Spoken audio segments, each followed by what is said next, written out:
ಇವರಿಬ್ರು ಓದಿದ್ರೆ ನಿದ್ದೆ ಬರುತ್ತೆ ಅಂತ ಬುಕ್ ಓಪನ್ ಮಾಡಿದ್ರೆ ನಂಗೆ ಓಪನ್ ಮಾಡ್ತಿದ್ದಂಗೆ ನಿದ್ದೆ ಬಂದ್ಬಿಡ್ತು.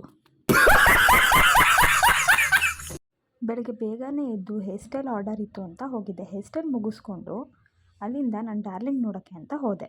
ಅವನಿಗಂತೂ ನನ್ನ ಜೊತೆ ವೀಡಿಯೋ ಕಾಲಲ್ಲಿ ಮಾತಾಡೇ ಅಭ್ಯಾಸ. ಸೊ ವೀಡಿಯೋ ತೋರಿಸಿದ್ರೆ ಮಾತ್ರ ನನ್ನ ಕಂಡು ಹಿಡಿತಿದ್ದಾನೆ. ಎದುರುಗಡೆ ಸಿಕ್ಕರೆ ನಾನು ಯಾರಂತಾನೆ ಗುರ್ತಿಸ್ತಿಲ್ಲ. ನನಗಂತೂ ಈ ಜೀವನವೇ ಬೇಸರವಾಗಿ ಹೋಗ್ಬಿಟ್ಟಿದೆ. ಏನೂ ಮಾಡೋಂಗಿಲ್ಲ ಅಂದ್ಕೊಂಡು ಅವನ ಜೊತೆ ಸ್ವಲ್ಪ ಆಟ ಆಡ್ಕೊಂಡು ಎಂಜಾಯ್ ಮಾಡ್ಕೊಂಡು ಮನೆಗೆ ಬಂದೆ. ಇಲ್ಲಿ ನೋಡಿದೆ ನಮ್ಮ ತರಲೆ ಗ್ಯಾಂಗಲ್ಲಿ ರೆಡಿಯಾಗಿ ನಿಂತಿದ್ರು. ಒಂದು ಮ್ಯಾಚ್ ಕ್ರಿಕೆಟ್ ಆಡಿದ್ವಿ. ನಾನು ಕ್ರಿಕೆಟ್ ಚಾಂಪಿಯನ್ ಆಗೋಣ ಅಂತ ಅಂದ್ಕೊಂಡಿದ್ದೆ.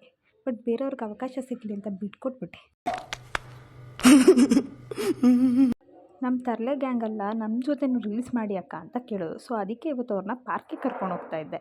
ನಾವು ಬ್ಲಾಗ್ ಮಾಡ್ತೀವಕ್ಕ ನಮಗೂ ಕೊಡು ಅಂತ ಕೇಳಿಬಿಟ್ಟು ಅವ್ರು ಮಾಡಿದ್ದೇನಾದ್ರು ವೀಡಿಯೋ ನೀವು ಕೇಳಿಸ್ಕೊಂಬಿಟ್ರೆ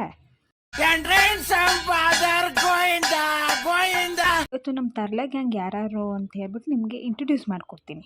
ಇವರು ಅಪ್ಪು ಅಂತ. ನಮ್ಮ ಏರಿಯಾದಲ್ಲಿ ಏನೇ ಇನ್ಫಾರ್ಮೇಷನ್ ಬೇಕು ಅಂದರೆ ಇವ್ರನ್ನ ಕೇಳ್ಬೋದು. ಆ್ಯಂಡ್ ಒಬ್ಬರು ವೀಡಿಯೋ ಮಾಡ್ತಾ ಇದ್ದಾರೆ, ಅವರು ದೀಪು ಅಂತ ಹೇಳ್ಬಿಟ್ಟು ಅವ್ರ ಹತ್ರನೂ ಕೂಡ ಇನ್ಫಾರ್ಮೇಷನ್ ತಿಳ್ಕೊಬೋದು. ಇವರೆಲ್ಲ ನಮ್ಮ ಏರಿಯಾದಲ್ಲಿ ಒಂದು ರೇಂಜಲ್ಲಿ ವಾಂಟೆಡ್ ಪರ್ಸನ್ಸು. ನಾನು ಗೊತ್ತಲ್ವ ಯಾರು ಅಂತ. ಆ್ಯಂಡ್ ನಮ್ಮ ಜೇಮ್ಸ್ ಬಾಂಡು ಗೊತ್ತಿರಬೇಕು ನಿಮ್ಗೆ ಯಾರು ಅಂತ. ಆ್ಯಂಡ್ ಇವ್ರು ಬಂದು ಅಪ್ಪುರ ತಂಗಿ, ಫ್ಯೂಚರ್ ಹೀರೋಯಿನ್ನು. ಇನ್ನಿಬ್ಬರು ಯಾರು ಅಂತ ಯೋಚನೆ ಮಾಡ್ತಿದ್ದೀರಾ? ನನಗೂ ಇನ್ನೂ ಗೊತ್ತಾಗಿಲ್ಲ, ನಾನೇ ಇನ್ನೂ ತಿಳ್ಕೊತಾ ಇದ್ದೀನಿ. ಇವ್ರನ್ನೆಲ್ಲ ಕರ್ಕೊಂಡು ನಮ್ಮ ಸಫಾರಿ ಹೊಂಟಿದೆ. ಸೊ ವೀಡಿಯೋಗ್ರಾಫರ್ ಯಾರು ಅಂತ ಲಾಸ್ಟಲ್ಲಿ ತೋರಿಸ್ತೀನಿ. ಹಾಗೆ ಪಾರ್ಕಲ್ಲಿ ಒಂದು ರೌಂಡ್ ಹಾಕಿ ನಮ್ಮ ರೀಲ್ಸ್ನ ನಾವು ಸ್ಟಾರ್ಟ್ ಮಾಡಿದ್ವಿ. ಎಲ್ಲ ತುಂಬ ಚೆನ್ನಾಗಿ ಮಾಡಿದ್ರು. ಫ್ಯೂಚರ್ ಸ್ಟಾರ್ಸ್ಗಳಲ್ವಾ. ಇವರೇ ಇವತ್ತಿನ ವೀಡಿಯೋಗ್ರಾಫರು. ಏನೋ ಕಂದಲೆ, ಏನೋ ಏನೋ ಏನೋ ಏನ್ ಸ್ಮಾರ್ಟ್.